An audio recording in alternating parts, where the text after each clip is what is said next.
That includes hijacking organic community efforts to create dialogue and solve problems. It includes providing false information not only to us as participants, but also to the media, which the city has acknowledged. And it involves preempting community dialogue by issuing rulings and enforcements in the name of you, our community, but before hearing from you, our community. What we want you to know is that this puts us and others in our community in a position of being forced to divert energy that could be going to addressing real problems here in West Asheville. We and others in our community now must take that energy and put it into defending existing programs that are meeting the needs of our community and saving lives. We in Firestore would like you to know that our doors are always open for anyone who wants to come in, communicate, talk, chat, get to know us, join us for lunch down at 12 Baskets. And if you have any questions or concerns, we are very accessible, and we look forward to meeting each and every single one of you guys today. Good morning. My name is Jan Shepard. I'm the Public Health Director for Buncombe County under Health and Human Services. So, as a public health official, excuse me, my role in the community is to promote the health and wellness of every citizen in our county. Just briefly, today I will be functioning simply as a public health resource for you all today. So thank you. Hey y'all, I'm Shannon Spencer and I work for Asheville Poverty Initiative. It is a nonprofit.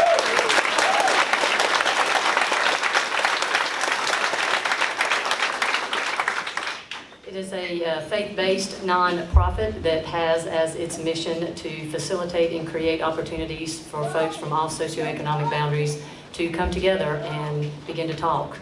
Because we believe that when we share stories, we can begin to deconstruct the myths and the stereotypes that enable the injustice and the fear that exists in our community currently. One of those programs that we run is the 12 Baskets Cafe, and we currently run it out of the Kairos West Community Center.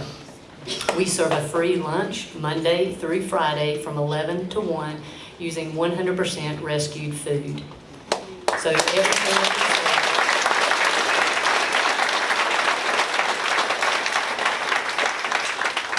everything that we serve is rescued, including the coffee. Big shout out to Beanworks down the street at New Road. And we use that food to invite folks from all walks of life to come together and begin to share stories so that we can peel off the labels that are assigned to us by what we have or by what we lack and begin to recognize one another as neighbor again. That's the power of the cafe. I know that it's because we are serving the food free, it tends to be named or understood as a soup kitchen. That is not our hope. Those ministries, those programs are absolutely important to reach out to those who are physically hungry. But our cafe, while we have the food is a hook to bring everybody in the door, whether you are housed or whether you are houseless, whether you have a job or whether you don't, whether you suffer from a mental illness or whether you believe that you're sane. All of those.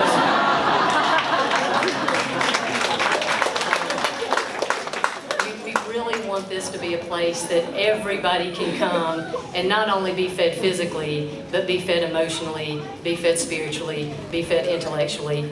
And I'll end with a note because I think this captures really what the cafe has to offer. We had a woman, she's a senior citizen, who frequents the cafe regularly. She is housed in the neighborhood and she walks there.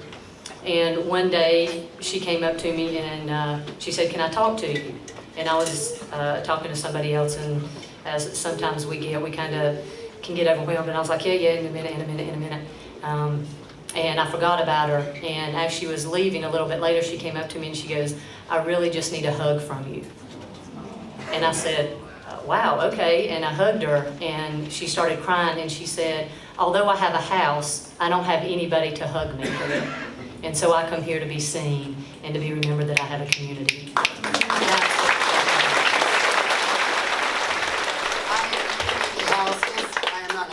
my mother is still alive, so as long as she's around, I cannot claim to be homeless.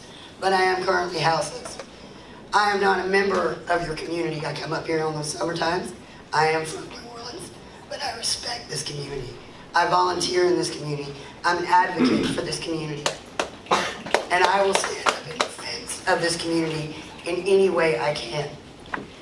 This place feeds me. It gives me a safe place as a homeless woman to sleep at night where nobody can come and attack me.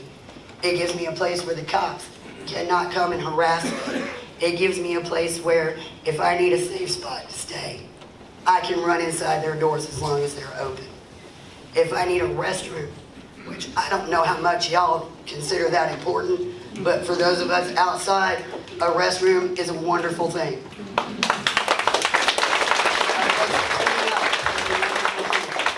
A place to sleep at night when you are scared to death is a wonderful thing. And that's really all I have to say.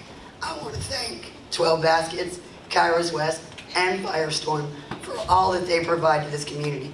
I do not wish to disparage the Health and Human Services. I do not wish to disparage the city. But just in defense of us, we have been going around the neighborhood as well, picking up syringes, picking up trash, trying to keep people and the violence out of this area.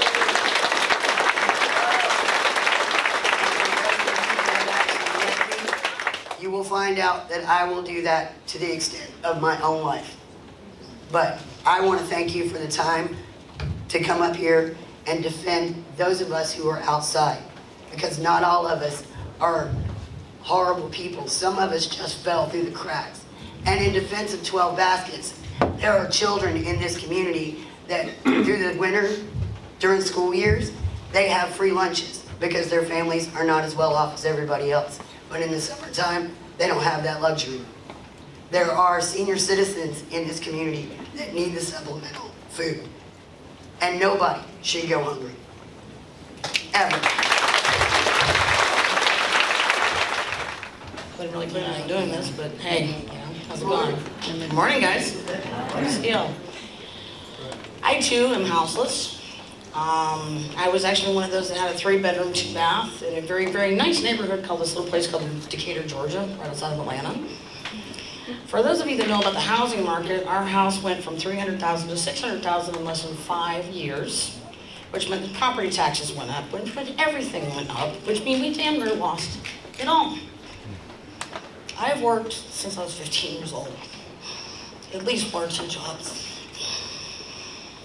I came to Asheville, A, because I have a connection to Pisgah. I love this city, I love the mountains, I love the beauty here.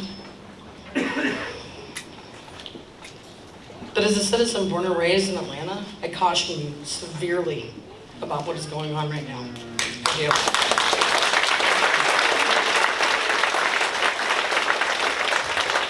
I'll be nice to say that I had the pleasure, if you will, for working for the Atlanta Committee for the Olympic Games from 1990 to 1995. You know why I quit?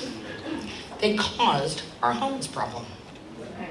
They shut down every housing project in the city of Atlanta, displacing over 100,000 people. And we're kind enough to say that, but we have mixed income housing, which less than 30% of the population even qualified for, let alone could keep. There was actually one case of a 63-year-old grandmother who was desperately trying to keep her 15-year-old grandson off the streets. And because she qualified, that child had housing. He had school. But he got popped with a big bag of weed, and grandma was out on the street. I caution you guys. I caution you. That $74 million bond referendum that everybody wants to put into real estate development and bond attorneys and all that good fun stuff, which none of us folks really actually need the money, sorry, I hate to tell you. And zero went to infrastructure? Zero. Not police force, not first responders, not education, not libraries. Ladies and gentlemen, you cannot survive on tourist dollars. Community is what supports you. I'm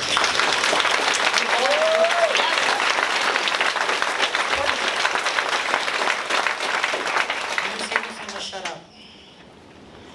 Once again, I don't subscribe to any of these. I just thank God for Shannon. Because as a single female that has also acted on her own and yes, has worked in your community and has paid taxes in your community, ladies and gentlemen, this woman has the time to take out and sit down and listen to me cry. I'm upset. The community has the time to sit down and break bread when we put all our differences aside and we're all one. I love you guys. Keep it real, Ashley. Keep it real. Hello. So a lot of the people I've seen vilifying the Study Collective all have this preconceived notion that addiction is a choice, and that by giving addicts clean needles that you're somehow furthering that choice. And that's 1000% false. So actually, sorry, I'm trying to get out my little thing I have because I'm very nervous right now. It's okay. So addiction is a scary thing to talk about and an even scarier thing to pin down. And believe me, I know it's so much easier to just say addiction is a choice because then you're not at fault. If it's their problem, you don't have to have empathy. You don't have to, fight for things like the Study Collective, and nothing can be done about it. But the truth is, people become addicted to things because there's something else in their lives that they can bond to. Like when the Vietnam War happened, what happened is a lot of people were forced out of their homes, forced to, kill people, and a lot of them turned to heroin. And there was a study that followed these people to see if they would keep using when they got back on the streets. But it turns out when people go back to their friends, their families, and their communities, they don't need to use the heroin anymore. And so what's happening is when you're vilifying addicts, when you're, denying them their right to live or to get better, all you're doing is just furthering their addiction.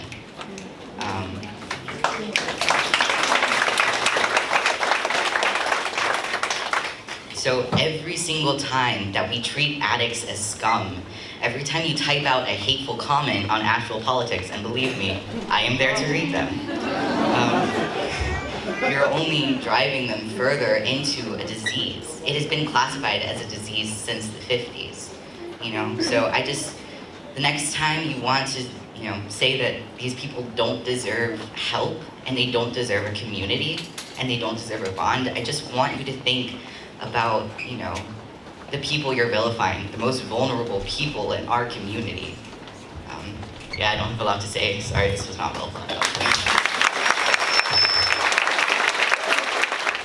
Hi, my name is Pat Ferris. I'm here from Bon Vivant Co. and Dr. Junk and Mr. Fix-It, which is a $500,000 small business in Asheville that does the work of supporting the community. I've seen some of you at your houses doing some jobs around.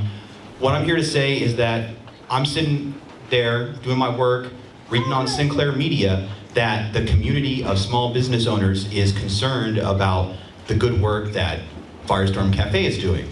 Those of us who started our businesses without a small loan of $1 million from our parents don't have the time to sit around and create problems for a small group of kids who want to try to do some good in the world. And those of you who are out there profiting off of the Asheville name with tourism and whatever national recognition we get, it wasn't you that went out there and painted murals and did street performance and brought attention on this community.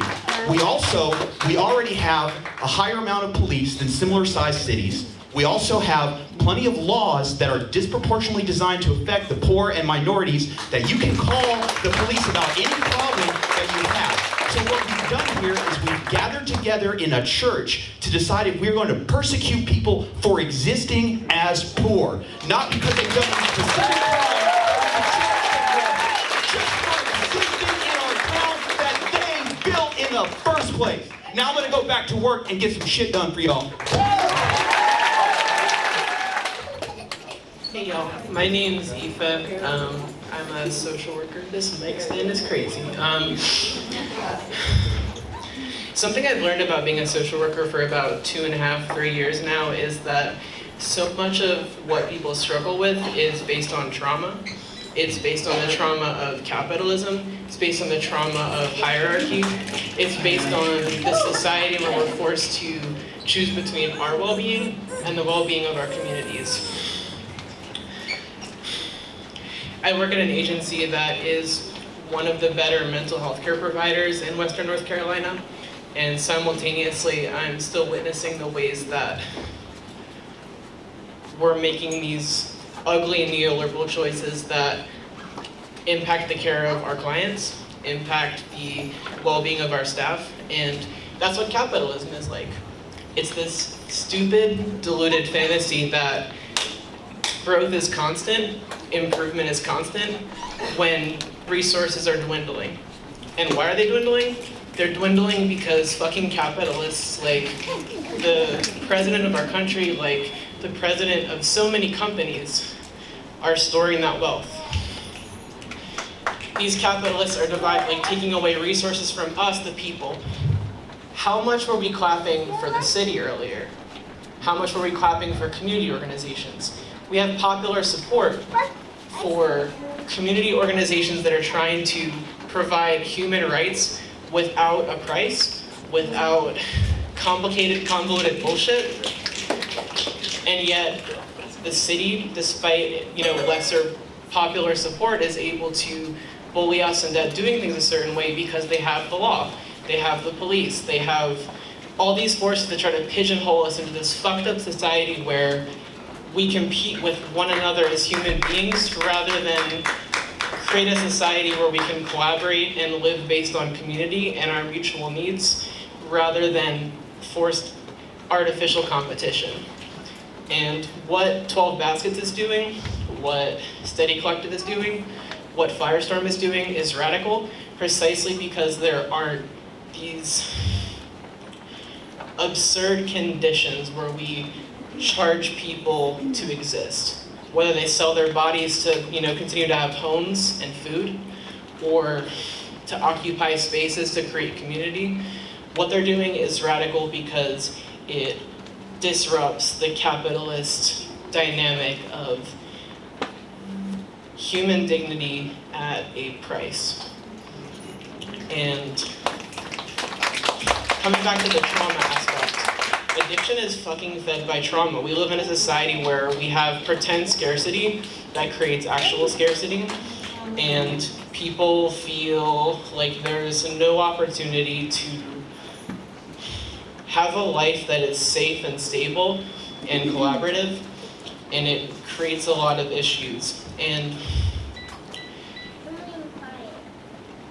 I think we're not really at a juncture in this country where we're gonna get anywhere with the government as much as we are gonna get somewhere with collaborating with other people like us. Because honestly, like Firestorm was saying, fucking writing laws, enforcing new proclamations before having community meetings is like some power play shit. It's like saying we're gonna give the appearance of community connection and exploring what we're all feeling, while we're gonna make decisions before we've even fucking talked about it at an official convergence of the people. And unless we confront the trauma of this beautiful and terrible world that we live in that is so poisoned by capitalism, nothing is going to change. Thank you. Good day to the good people of Asheville. I'm named Valerie Smith Jackson. I'm just another citizen here. I live out in Candler. My experience getting up here into the mountains was traumatic. I had a loved one who was a substance abuse user, and I was his supporter. And I just want you to understand that this concept of us and them is so, okay, we find another word. What I want you to realize is that us and them, that pendulum swings back and forth often. Sometimes it's done behind masks. We come up here looking like we got all our shit together, and then one day we lose our jobs. Or one day our relatives lose their jobs. And that nice little, pretty little home that we have, that we keep that grass nice and well pruned, come to find out we're struggling like hell just to keep our basic necessities afloat.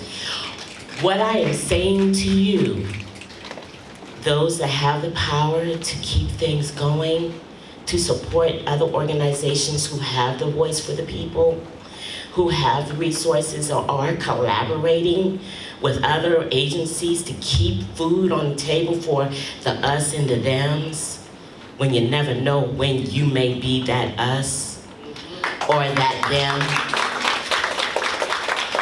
Just ponder on the concept that you would like to know there are agencies that got your back when you don't have yours.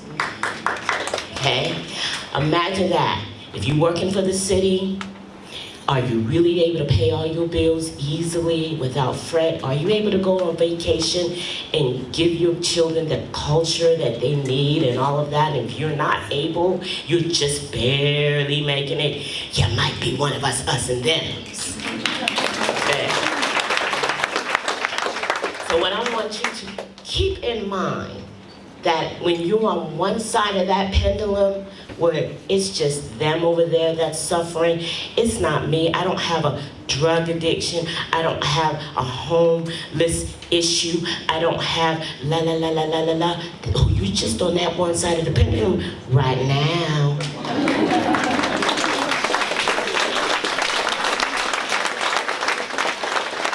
Love you too.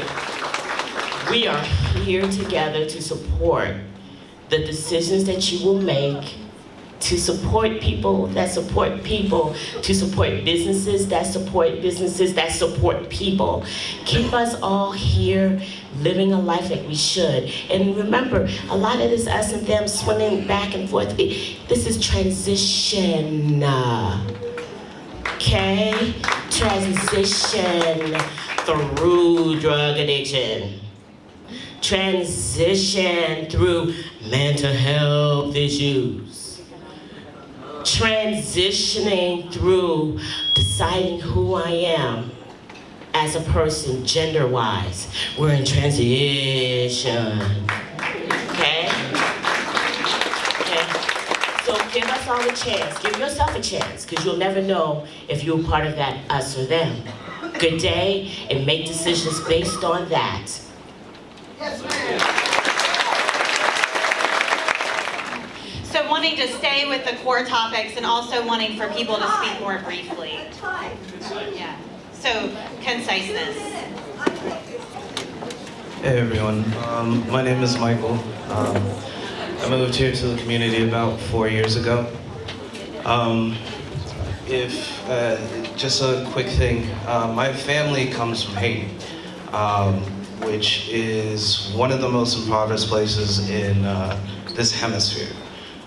We won our independence, and because of shit that's happened here and shit that's happened around the world, we've had problems. We've had lots of problems. Yet, we were able to help our neighbors out when we needed help. So, you know, we would spend our time trying to make sure that everyone is fed in our community. Here, it's an inconvenience for people to do that, except for the people that are here, the people in 12 Baskets, the people that actually care for each other. People are blessed to have toilets inside their houses. People are blessed to have running water, clean running water. We still forget that people in Flint don't have clean running water. It's a shame. And just to think that people are trying to take this away from the community is just a mess. So I'd like to say thank you for everyone that's came out here for support, and yeah, continue to do what you do. Hi everyone, my name is Casey, and I have the extreme good fortune to be able to say that I own a business downtown and I own a home in this neighborhood. Extreme good fortune, and I don't forget that. I live about 3 blocks from Firestorm and Kairos, and I've been there since Firestorm moved to West Asheville. I've been on these streets, around these facilities a lot. I have never once in years been harassed or bothered or anything by these folks. I've had nothing but good experiences. So I want to put that out there, first of all. I find it appalling that the city has made it a priority. Of all the things that the city needs to be working on, the city has made it a priority to try to shut down a facility that feeds people, that provides healthcare, mental health support, and so many other resources. Like, there's a lot of things the city needs to be working on. They choose their priorities. They made this a priority when there are like hundreds of illegal whole home Airbnbs in the same neighborhood displacing people. They're still operating. You can go online on Airbnb and find where, see these facilities. These houses, they're all over the place. They've displaced people that live here. They've displaced renters. They're feeding this problem. That's something the city could be working on. Where's the task force for that? Why are we here talking about this right now? Like, this should not be a priority for the city. This is ridiculous. Thank you.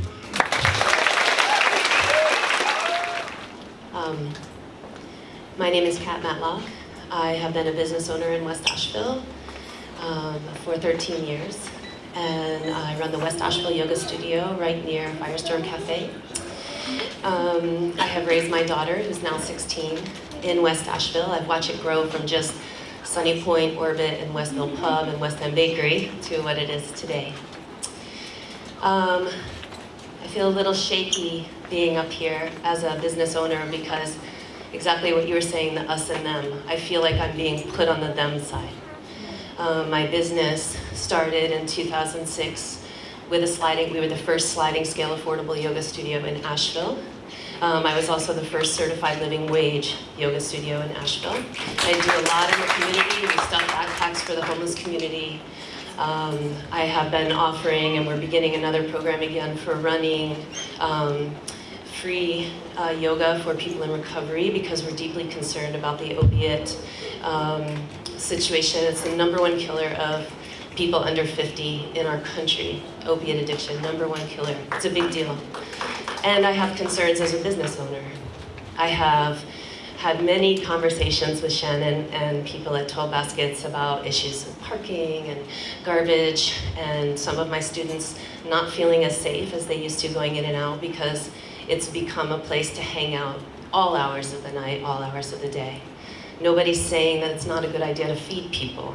That's an us and them kind of a conversation that we're not saying. We're not saying it's not a good idea to provide clean syringes. We do believe in that. It's a very progressive community, and the business owners tend to be very progressive, and we have worked really hard to build our businesses from nothing. I didn't get $1 million. I took out a loan, and I worked 50 and 60 hours a week to build my business, and to do it in a way that supported my community and the people who worked for me at the same time. I also just rented the space above Shaolin Kung Fu and started a clinic where I work with people in pain, partly, and we'll be offering low-cost clinics to the community for people in pain to help them avoid getting addicted to painkillers. And I have concerns as a business owner and a mother. I have concerns because driving in to work on the building above Shaolin Kung Fu, there are a lot of people now who sort of are living in our parking lot on occasion, going back and forth between 12 Baskets and the Kairos space, and dealing drugs. I've watched many drug deals in the last 2 months in that parking lot, the Family Dollar parking lot, which seems to be like a catch-all parking area. It's a very interesting place, our parking lot. A lot of people parking there illegally and also living there. People dealing out of their cars, watching people knock on windows, having my kids with me and watching drug deals in the space where I'm glad they took the fence down because it makes it a little bit more exposed. Like, I don't want to promote the drug culture, and I want to also be a responsible community member and do what I can to support helping people who are addicted to drugs. It's not an us and them situation. It's that my daughter doesn't feel comfortable walking by there all the time because she's been catcalled.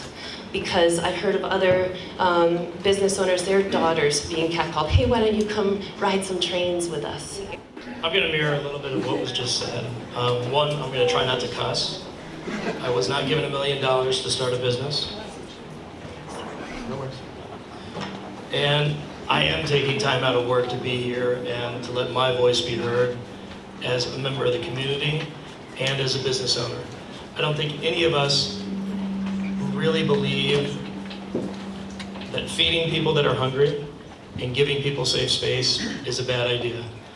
I think that building community also entails creating a culture of respect that doesn't seem to be happening with the folks that are clients, customers, and or attending 12 Baskets, and or utilizing some of these services.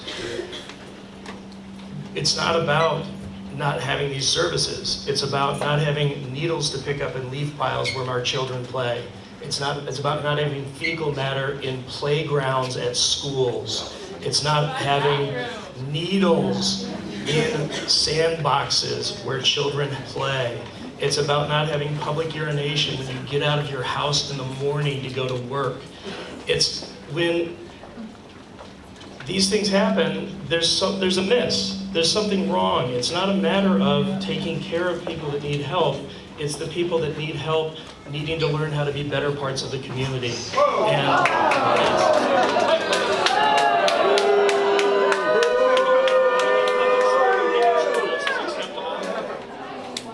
is your politics of fuck.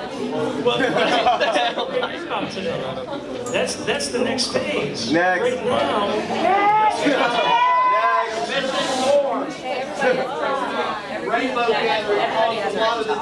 A person who poops in my yard is not a good member of the community. I don't think. Next. When you close your doors, why don't you open your doors 24/7 and allow them to use your bathroom? Why don't you?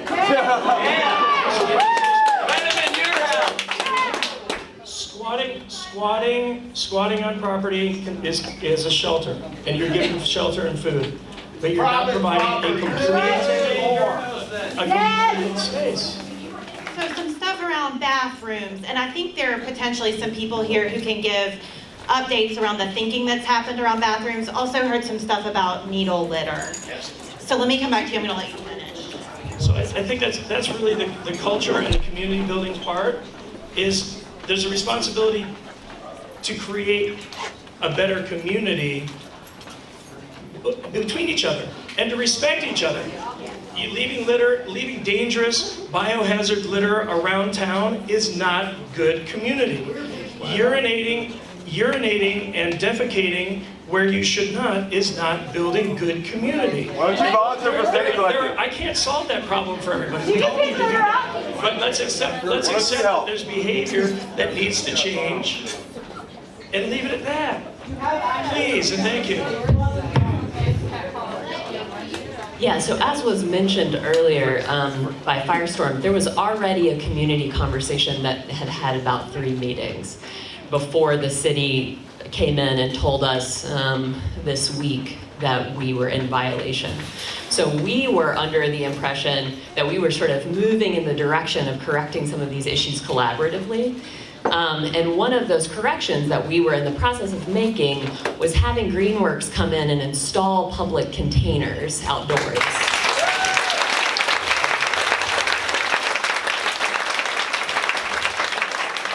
And those containers, if you'd like to see an example, already exist in town. There's one at Haywood Street Congregation in their garden, and there's another at A-Hope in their space.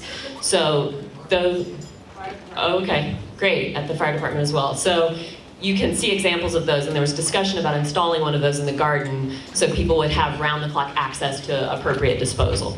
There are also containers inside Kairos West and inside Firestorm. Those are all provided by Study Collective. We also pick those up.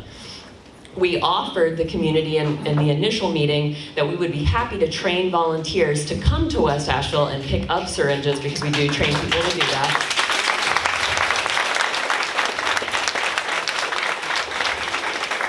We haven't received follow-up about that, but it's still on offer. There was some conversation initially that it was confusing that Steady Collective could not control the needle litter, but the other syringe exchange in town could, right? So there's another syringe exchange that is across town in Oakley. The reality is they also have needles discarded on their property, and they have signs around the parking lot that indicate that there has been some needle litter in neighbors' yards. So we all struggle with needle litter. the reason that we're all struggling with needle litter is twofold.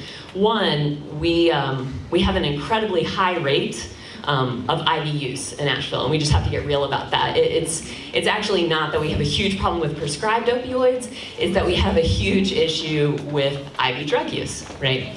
So we have to just face that and be real about that and talk about how we're gonna move forward. And we can deal with appropriate disposal, and that can happen, and I feel like we're making moves in that direction now. The other reason that we have so much needle litter is because, and actually, Asheville has one of the lower return rates in the state for returned syringes. So we give syringes out, we also take syringes back. We don't have a great return rate in Asheville and Buncombe County because APD continues to pick people up for possession of syringes.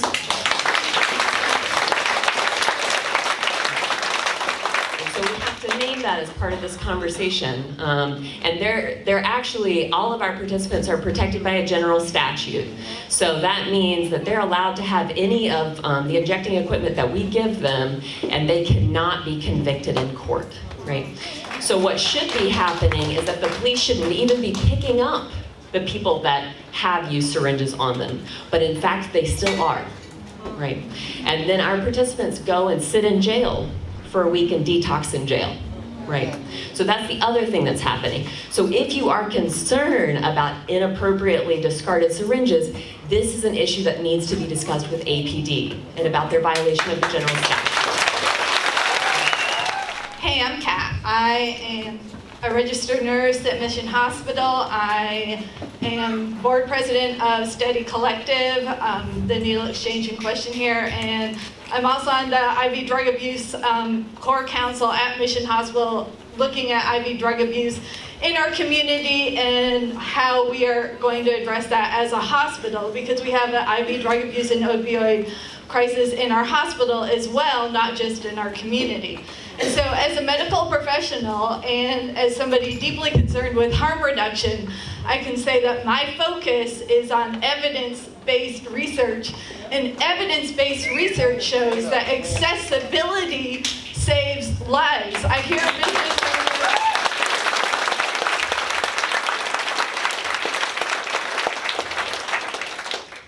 business owners saying that they're not against needle exchange and they're not against free lunch at Kairos.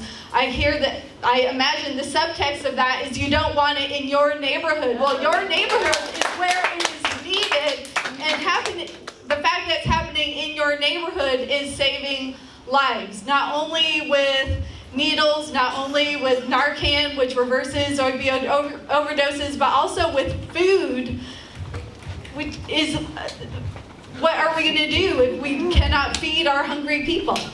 And if we're disturbed about needles, we're gonna be a lot more disturbed when we start having bodies in our parking lots, because this is...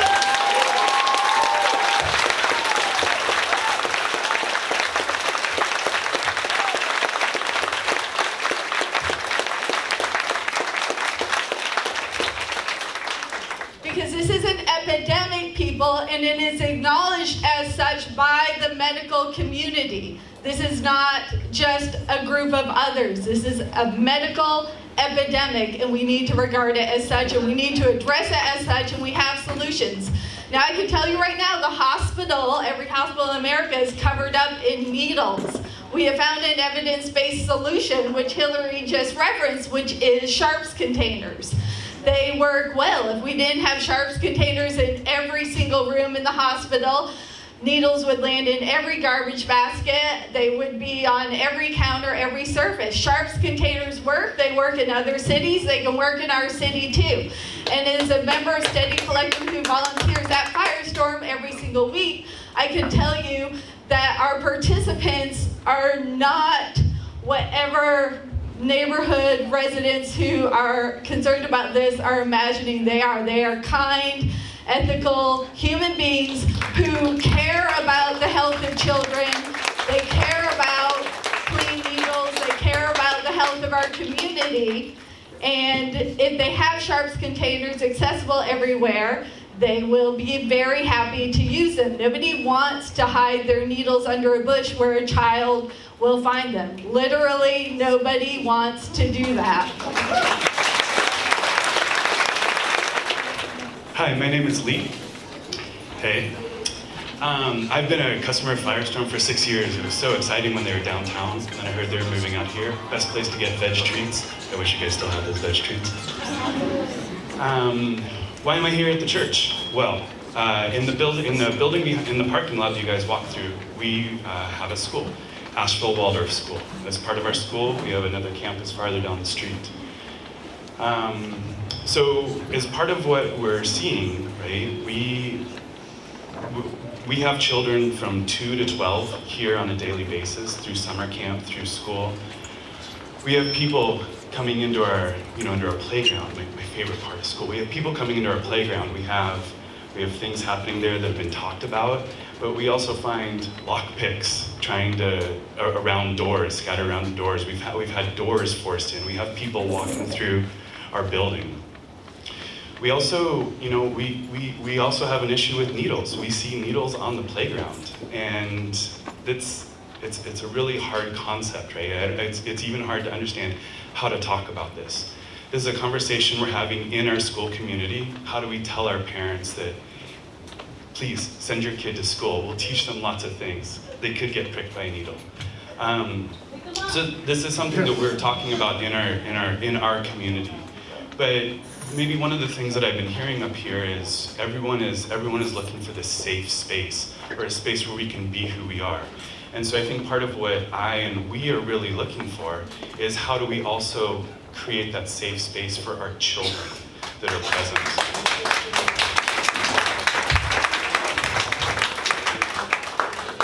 Exactly. And so, part of what we would like to do is just make sure that, everyone has the ability to be who they want, but also that we can make sure that we are kind of raising that ability as well for everyone coming up. So, yes, I think there's sharp containers all around. We have talked about that, and we are looking into how do we get that. So, my name is Kat. I guess I'm the third cat that's stood before you today. And it's actually what gave me the strength to get up as part of the Asheville Waldorf School, because I didn't plan to say anything. I actually had to leave to make another meeting, but I couldn't leave without saying what I'm going to say. There's not anybody that's spoken here representing any of these organizations that people in the community are having problems with that haven't just brought so much emotion to me and so much gladness that you all stood up incredibly articulately expressing what you're longing for. And then we heard from a gentleman who was upset about the urine and the feces and the needles, and suddenly we became a divisive community here. And then I just felt heartbroken, because that's not why we came here.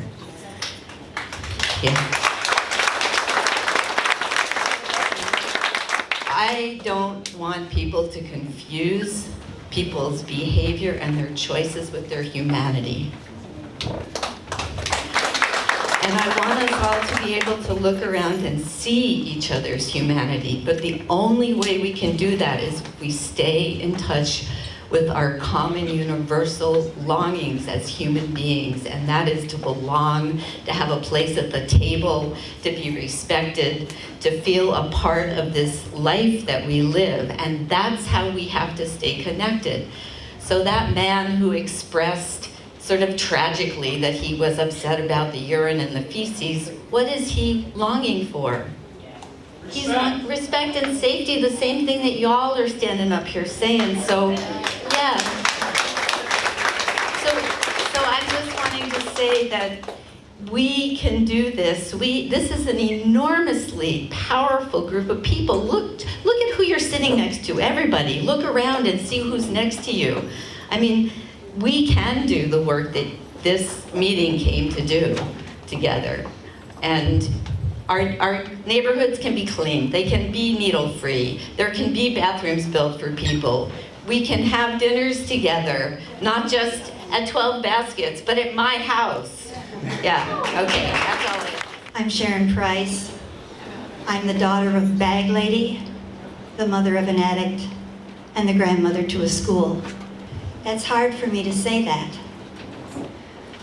But I'm part of a school whose mission statement says that we are about protecting childhood and that we nurture compassion in our children so that they will reach out to humanity and the world.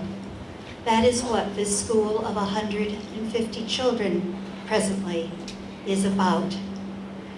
And we are here because we are worried about our children and about their families and about the needles and the feces and the urine on the maypole that should just go up in celebration. And our children who have walked the streets here, who have sung at Christmas time, who will go and serve in a restaurant. We want to reach out to our community. We are part of this community. Many of our children are from this community. We want to work with you, but we want to remember that not only that old lady who needed a hug, our children need a safe hug. Thank you. My name is Joanna, and I guess I'm the first person that has been up here to represent the neighborhood. I live here. I actually moved here in '89 when West Asheville was still Worst Asheville. And I moved here because I wanted to live here. At that point, you couldn't even walk down the street without being asked if you wanted drugs. And I also had my house broken into, and of course the police said this was for quick money. This was for drugs. So in my body, I have the experience of what West Asheville was, and I've seen the entire multitude of changes. And I'm not satisfied with all the changes along the way, but what it has become is safer, it's become walkable, and there's creativity everywhere. And listen, I've lost my job, okay? I have a few of my own addictions. I've worked in service work my entire adult life. I've worked with every kind of addiction. I've worked with every kind of psychiatric disorder. And I've also worked with my own shit. So what I'm up here voicing is this last few months has been the most disruptive summer that I've had. And I did not even know that the drug stuff was going on until a variety of things started happening right down the street. And one is I had my cat come in who had ingested something and was foaming at the mouth and needed to be in urgent care all night. And then I have had my driveway blocked 3 times after we've asked them to not park there. I had a homeless man who apparently his car broke down within 50 yards of my house and stayed there at least 2.5 weeks. He never talked to me, never shared, look, I've got to stay here in my car. He trashed his car at different times. He brought other people down. One of those people actually walked in my neighbor's backyard. I mean, it was just like constantly looking what's going on, what's happening. So I'm no different from any of you here. Not any of you. I just want to feel safe. And the last 2.5 months have not shown that. So I'm speaking from a very intense experience that I've just gone through. Absolutely, absolutely. That's the challenge here. But this is my home. I live right down the street. We all live here. There are a lot of people in this room and a lot of people here who care about this community. And the wonderful thing is it shows how much support and concern there is for going on. for what's going on. The flip side is we won't be able to get to everybody who wants to speak today. We have about 15 minutes left, and we do have time for more people. I want to encourage you, if you're not able to come up and speak into the mic today, to please not leave without leaving your thoughts in this room. So 2 ways that you can do that. There are papers around the room. If you don't like the questions, there is a catch-all bin over there called Everything Else. You can write what you want. You can write on the papers. There are Post-it notes if you want to write at your seat so that you don't leave without sharing those thoughts. Also, if you want somebody to follow up with you, make sure that you're writing them a note, leaving them your contact information, hand it to them, tape it up on the wall, and take a look before you leave to see if some of those notes up there are for you so that you can take them with you and follow up. So we're gonna go over here and then we'll come back to this side, but we've got about 15 minutes. Oh, and then I also want to encourage you before you leave to take pictures. If you want to capture the stuff that people have written on the wall and see those things that are important to people who weren't able to speak today, take pictures with your phone and take those with you. Flip chart pages fit perfectly.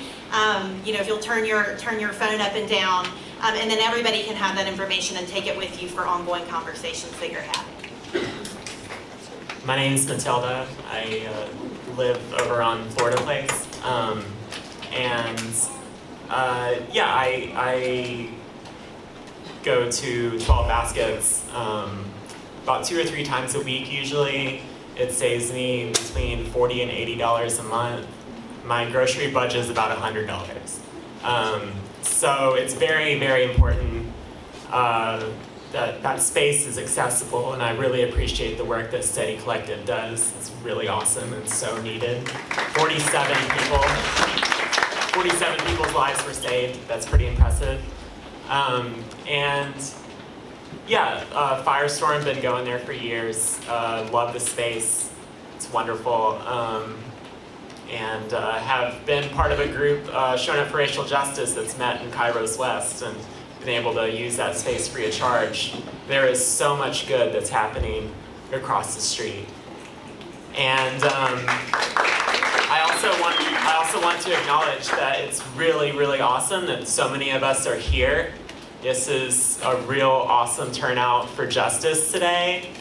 And I also want to acknowledge that Dee Williams is in the room. Raise your hand, Dee. So Dee is one of our community leaders here, and she's been doing this for a long time. 20 years ago, Dee was here in this neighborhood talking about the same thing we're talking about today, which is drug use. And Dee has maintained for years that the best way to address these things is to give people jobs, to have local sources of income for folks. So if you want to address some of these things, get at some of the root causes here. I also wanted to say that this is the second fastest gentrifying city in the nation. And that community centers like Kairos West are targeted because the African American community has been allowed to be rolled over in this town. Yeah. Unfortunately, they come after the folks who are most marginalized first. Yep. So what we have here is a chance to join up with our allies here in the community to be able to find common ground and to work for justice in a more grand sense. Because when we keep fighting little battles and we keep going after tiny gains, we're never going to achieve the power that we need, the power that stops these 7-story luxury condos from going up downtown without city council approval. But then they can go after community centers and change zoning after the fact. So thank you for coming out, and hope to see more of you. Hi, I'm Alan Ditmore. I'd like to start to say this is an exercise in the most vile bigotry. That homeless people and needle droppers may overlap, but they are far from the same thing. You can't blame a homeless shelter for needles or for any behavior associated with drug abuse. Not only that, but most people who are both homeless drug abusers were homeless first. The homelessness caused the drug abuse, not vice versa, in most cases. I want to talk to my allies a little on this, is that don't pick up needles. If you pick up needles, they'll raise the rents. This city needs some white flight.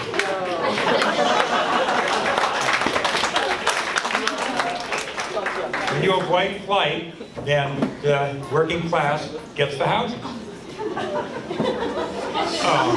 We're fighting over houses, we're not fighting over community. And there's a limited number, thanks to the city zoning, that is also zoning homeless shelters. Which not only is a crime against humanity, it's also a crime against property rights and is unconstitutional. See, by the Euclid decision of 1926. Out in Leicester, they have a no zoning movement.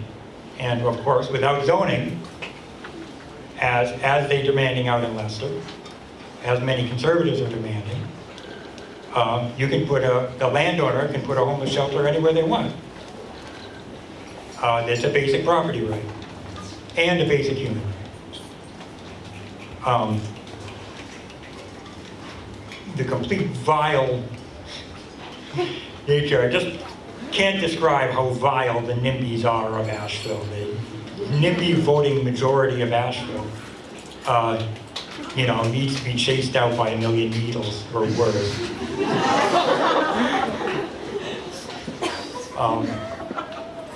The right to sleep is basic. The rights of homelessness to shelter are basic. They are not, at least the childless homeless, the responsibility for child safety lies with parents. Some homeless people, and also me, are not parents. I've had a vasectomy for 25 years. Child safety is not my responsibility, and neither is it theirs. You keep child safety on the part of the most vulnerable, disabled people in the city when you're the ones who voluntarily produce the children who need the city.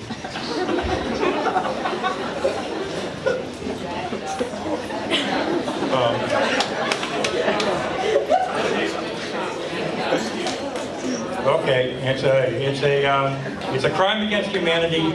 The people responsible should be lined up against the wall.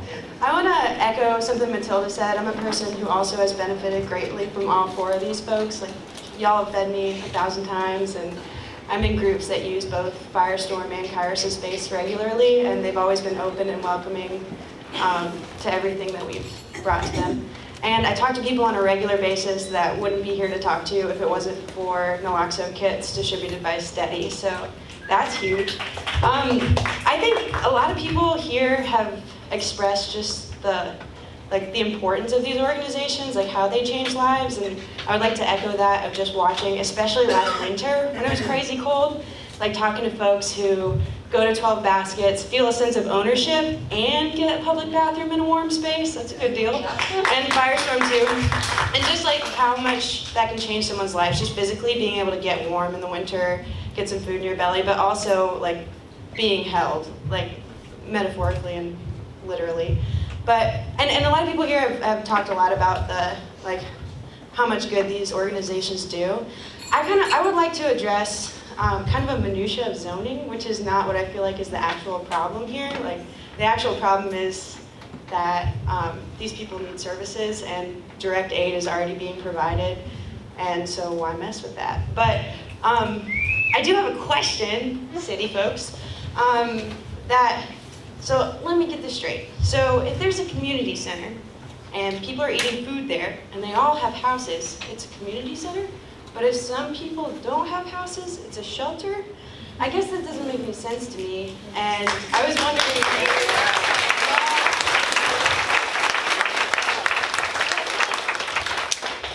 that's kind of illogical rules that would make like a ruling coming in like this have a lot of resistance, where it seems like there's a lot of resistance here today.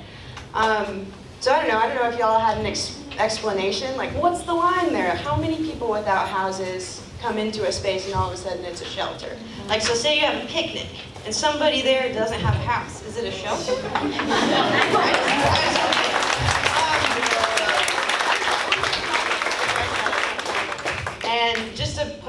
but that's a pretty classist and weird rule. Some follow-up questions for the city about the interpretation of zoning and the processes around zoning. So I think somebody's writing down those follow-up items for the city. So you are going to be the last. Hello. Hi, I'm Terrence. Hi, guys. I'm a member of the community, also a member of the Party for Socialism and Liberation. So I really like y'all, like as people. Oh God, no, I'm nervous. I know when I want to change something, the first thing I do is figure out what I can do to change that. So if y'all want like clean needles and stuff to not be around, why don't you find a way to do something about it, like pick it up. City Collective does that. You can volunteer. I don't know, I feel like the best way to enact change is to be the change and be a role model and put your first foot forward and do what you can for everyone.